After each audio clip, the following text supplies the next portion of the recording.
Mais clairement pas chercheuse, genre qui veut être chercheur quand t'as 3 ans, sérieux? Personne en vrai. Moi je veux continuer dans la carrière universitaire. Inch'Allah, comme on dit. Eh ben super. I have an idea of what I want to do. If I'm gonna do it, I don't know. En gros, souvent, c'est l'étape où on vient d'avoir son doctorat et on continue dans le milieu de la recherche, mais où on n'est pas encore titulaire. Je cherche un travail de maître de conférence. Moi, j'ai un peu la même idée. Donc, bon courage.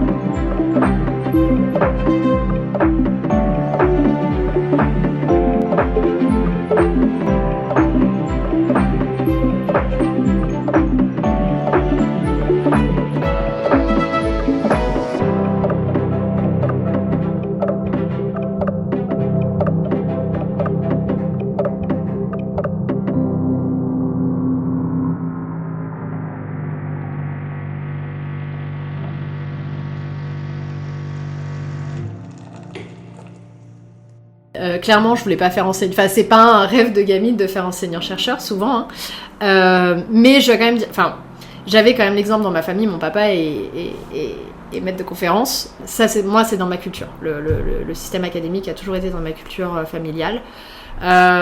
Donc, disons que c'est pas quelque chose que je n'avais pas envie de faire. Mais forcément, c'est quelque chose qui a été toujours présent.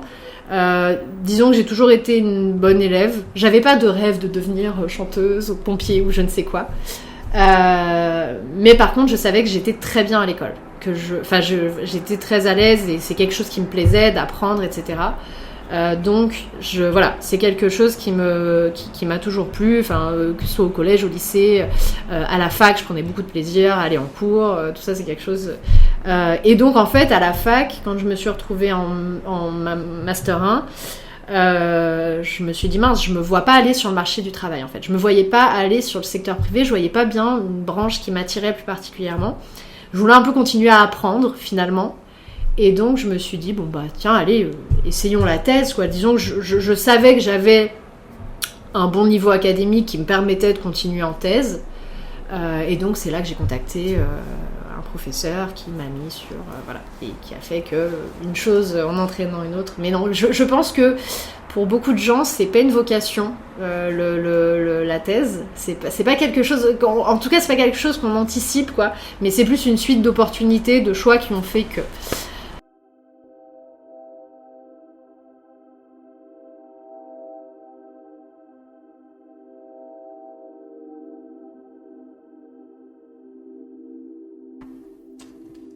Quand j'étais petit, je voulais être journaliste. Quand je suis devenu grand petit, j'ai très vite compris que j'avais absolument besoin de me tenir loin du monde tel qu'il va. Que j'avais besoin d'être dans une position d'observateur plutôt que dans une position d'acteur. Qu'il fallait absolument que je me sentirais pas à ma place en ayant les mains dans le cambouis les mains dans le cambouis au sens d'être dans la vraie vie. Et que donc j'avais besoin d'un métier où on est un peu dans une position extérieure vis-à-vis du monde comme il va. Et je crois que c'est un peu la cohérence entre le journalisme et la recherche académique. Je voulais être journaliste. Ouais. Mais au final, c'est pas si loin, je trouve, ce qu'on fait. Dans le sens où...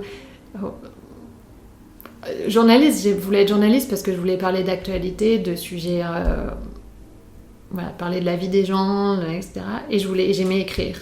Et au final, je trouve que dans la recherche, il faut aimer écrire. Et puis, on se pose des questions sur le monde qui nous entoure. Donc, c'est pas si loin. Je voulais faire archéologue, donc un peu chercheur quand même. Il y avait un petit bout de ça. Mais à un moment, j'ai quitté un peu les sciences sociales, on va dire. Et du coup, l'archéologie est plus devenu un objectif en soi. Jusqu'à la fin du bac, j'avais je pense que je sais pas si c'était... j'aurais du mal à me rappeler si j'y croyais vraiment à ce moment-là.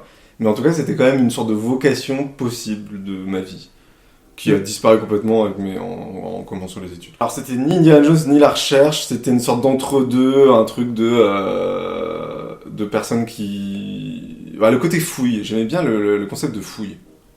Je sais pas trop pourquoi, mais sachant qu'après j'ai développé une aversion assez énorme pour tout ce qui est voyage et tout ça, le métier d'archéologue était plus très... le côté justement qui me fascinait un peu quand j'étais jeune ne me fascinait plus du tout.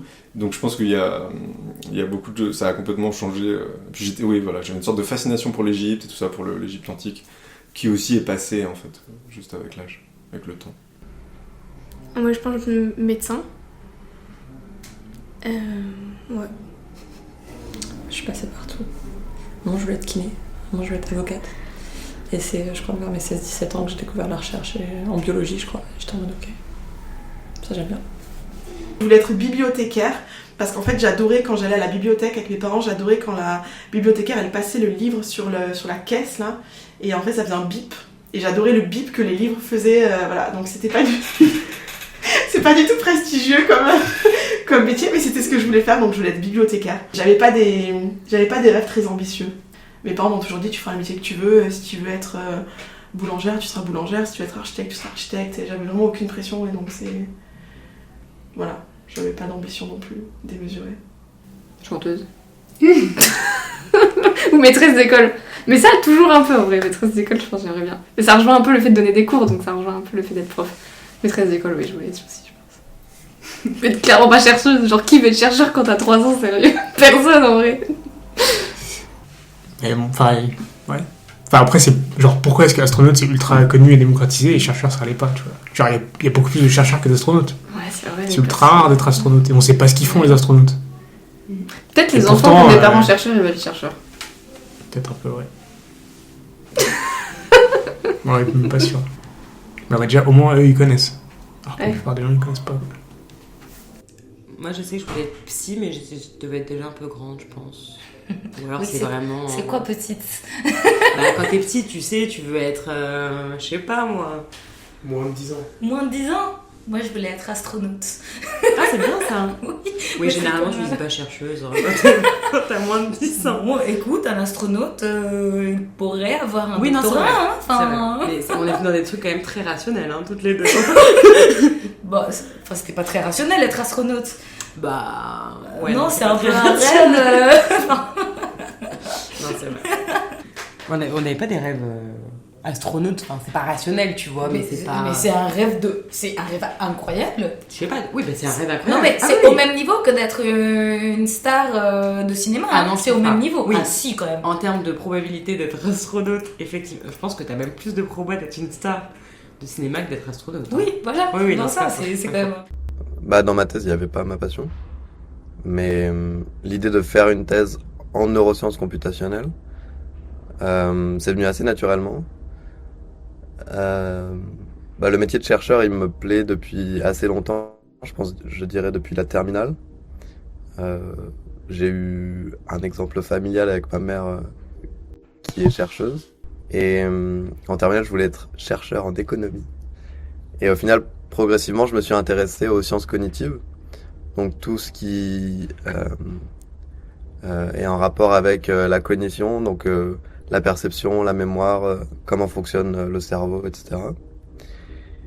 Et du coup, progressivement, c'est devenu de plus en plus évident que je voulais devenir chercheur dans ce domaine et du coup qu'il fallait faire une thèse pour arriver là.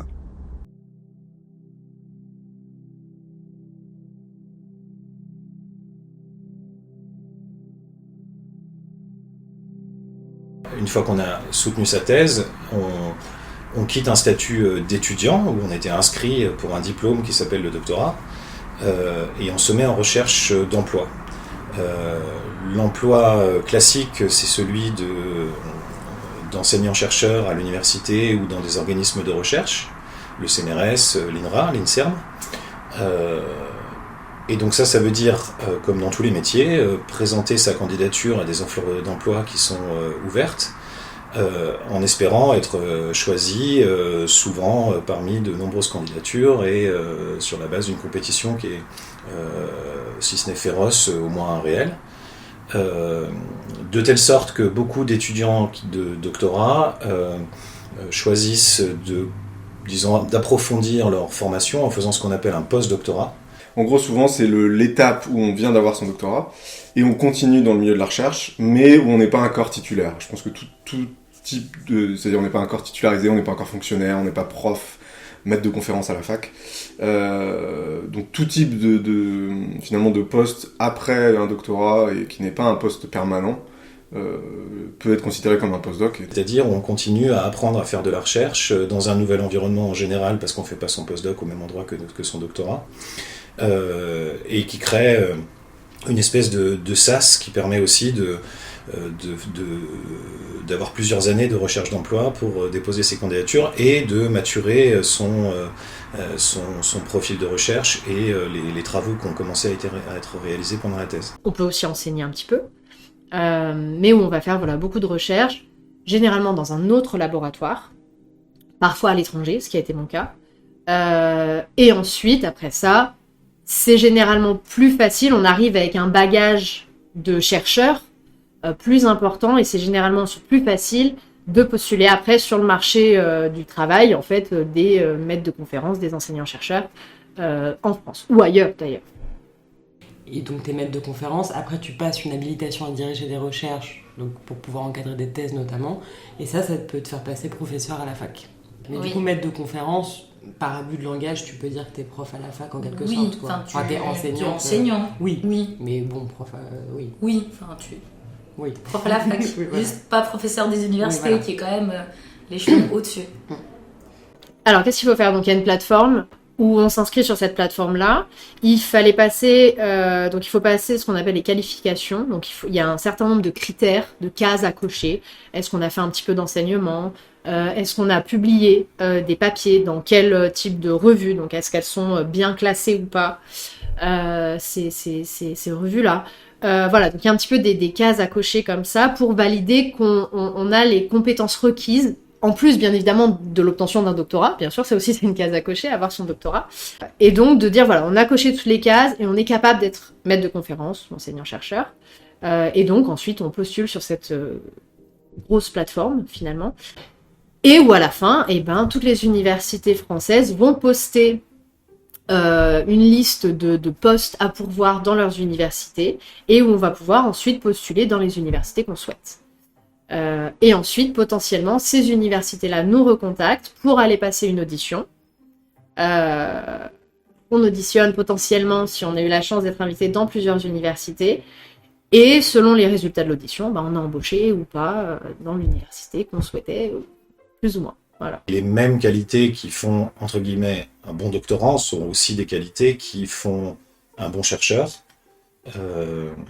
même si elles ne font pas nécessairement un bon enseignant-chercheur, c'est-à-dire un professionnel à l'université qui à la fois est chercheur, mais aussi enseignant et impliqué dans la vie, notamment pédagogique, de son institution de rattachement.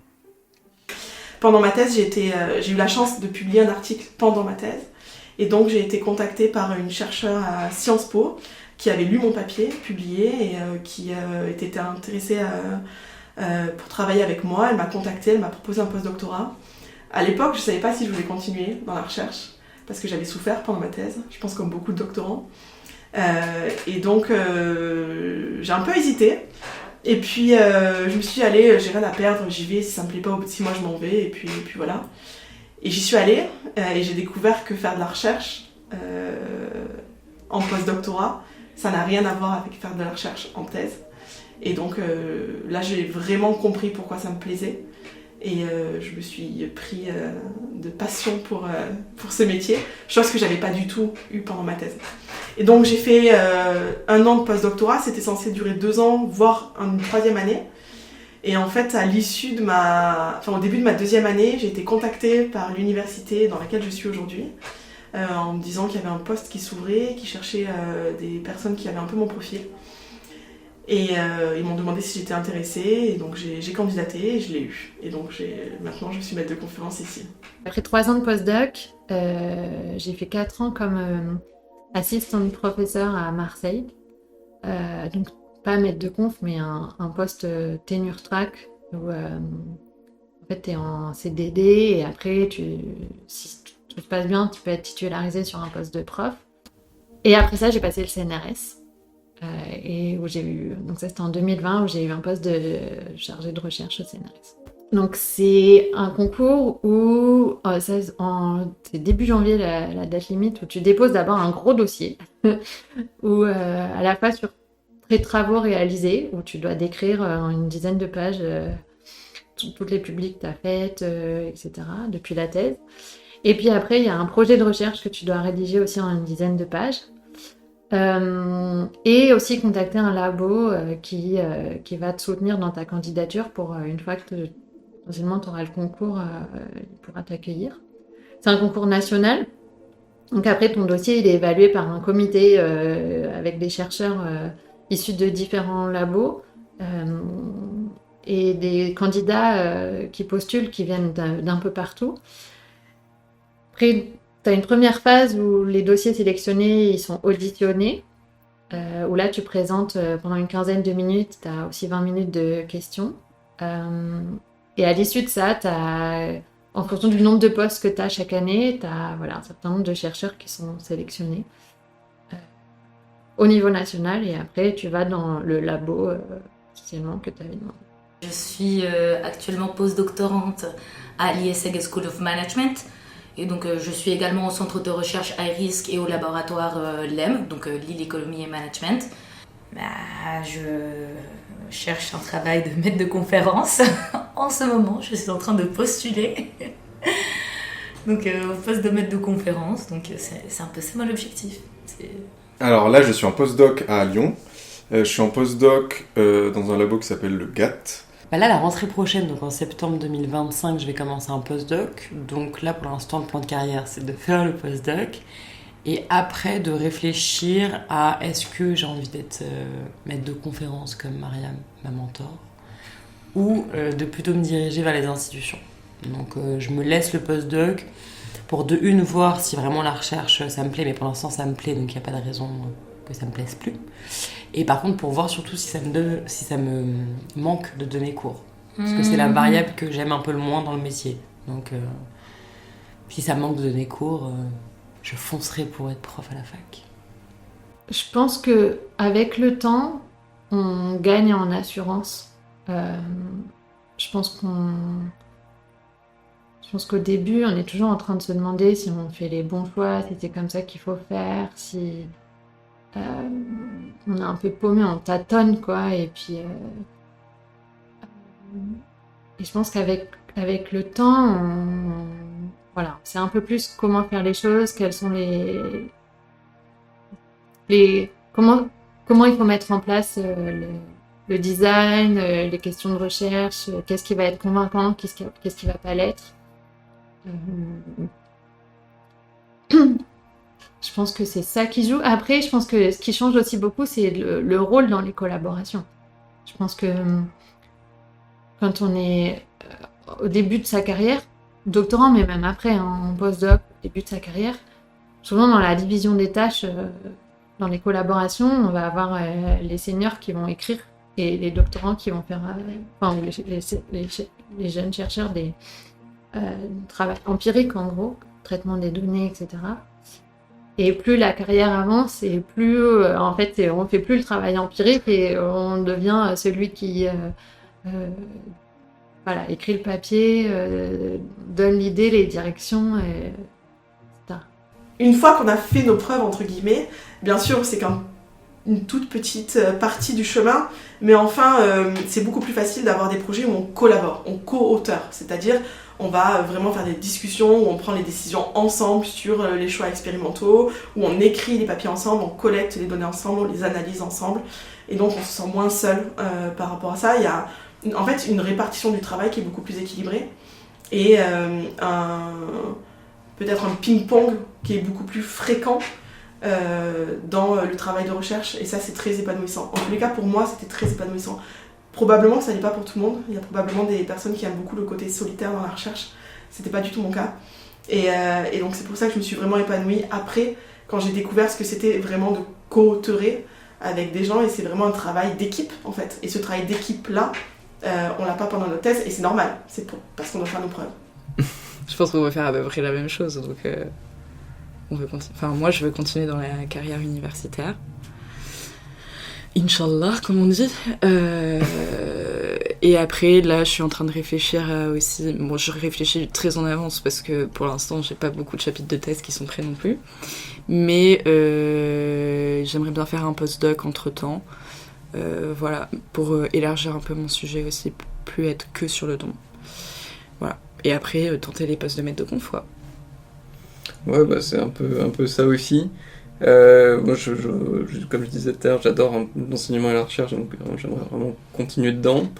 Après, il y a une question de conditions nécessaires qui sont que c'est assez compliqué de trouver des postes aujourd'hui.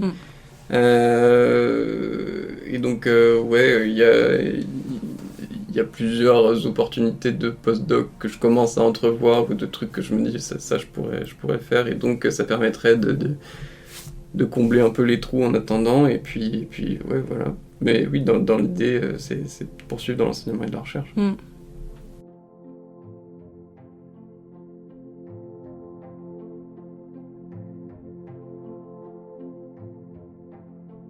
I don't know whether within academia or outside, but for sure I know that I want to do research and research related things. In what, where and how it's gonna happen, we will see. Dans l'idée, j'aimerais continuer en postdoctorat et changer de sujet. Et j'aimerais travailler sur la transmission intergénérationnelle des violences intrafamiliales. Peut-être m'éloigner un peu du cerveau pour aller plus sur de la psycho et de la génétique. Donc voilà, et j'espère aux Pays-Bas.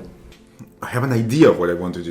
Yeah. If I'm going to do it, I don't know, but I would like to go back to international organizations, so do research from international organizations, like the OECD, the United Nations, research centers, so yeah, apply my research there. Maintenant, je suis du coup dans le programme INRIA Startup Studio pour développer un projet d'entreprise où le but c'est de développer des effets audio pour les musiciens en intégrant des outils d'intelligence artificielle. Premier prototype qu'on a développé pour ce projet d'entreprise, c'était pendant un hackathon pendant ma thèse, où j'ai eu l'idée de mêler un peu ce que j'utilisais pendant ma thèse, donc c'est-à-dire des réseaux de neurones récurrents, donc des réseaux de neurones artificiels qu'on utilise en intelligence artificielle, et ma passion qui est la musique. Et donc aujourd'hui on utilise toujours des outils d'IA, d'intelligence artificielle, qui faisaient partie de ma thèse. Le scénario idéal, ça serait de rester chercheur affilié dans un labo de recherche, continuer à faire un peu de la recherche fonda, voire de la recherche appliquée, mais plus ou moins académique, et de réussir à trouver un poste de recherche appliquée dans le sens typiquement de l'évaluation d'impact, ou ce type de poste d'analyste sur des projets de politique publique, quelque chose comme ça, de cet ordre-là. Ça c'est l'idéal, mais je ne sais pas si ça sera réalisable ou pas. Moi j'ai un peu la même idée, donc bon courage. Non mais en gros j'ai un peu... Enfin je pense que maintenant aussi on sait ce qu'on veut peut-être pas faire, mais il va falloir trouver ce qu'on veut faire. Et ça sera plus compliqué parce que... Voilà, on peut tirer des conclusions sur... moi, j'ai l'impression d'avoir un petit peu...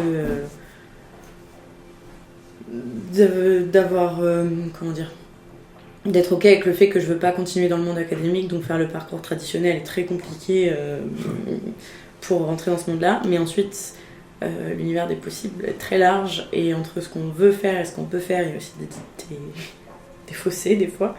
Donc c'est une question à laquelle effectivement j'aime pas trop répondre, parce que encore une fois ça m'angoisse beaucoup. J'ai des idées mais je sais pas ce que je pourrais faire surtout. Moi du coup je vais pas continuer dans la recherche. Oh non. Non, pas du tout. Mais je sais pas trop ce que... Mon but à très très très long terme, ce serait potentiellement d'ouvrir un café et de faire un coin table ronde en soirée avec des professionnels qui viendraient, qui échangeraient avec les gens du café, mais ça peut être des professionnels de tout, de la santé, de l'environnement, de plein de choses pour faire un peu café, débat, etc. Donc je pense que l'objectif un peu à court terme, c'est de soit faire de la vulgarisation, mais c'est... Je sais pas, je pense que c'est assez solitaire, soit aller dans des structures justement qui font un peu le lien entre la science et le public, type Cité des sciences, des choses comme ça. Voilà. Mais rester plutôt dans la science, mais de très loin quoi.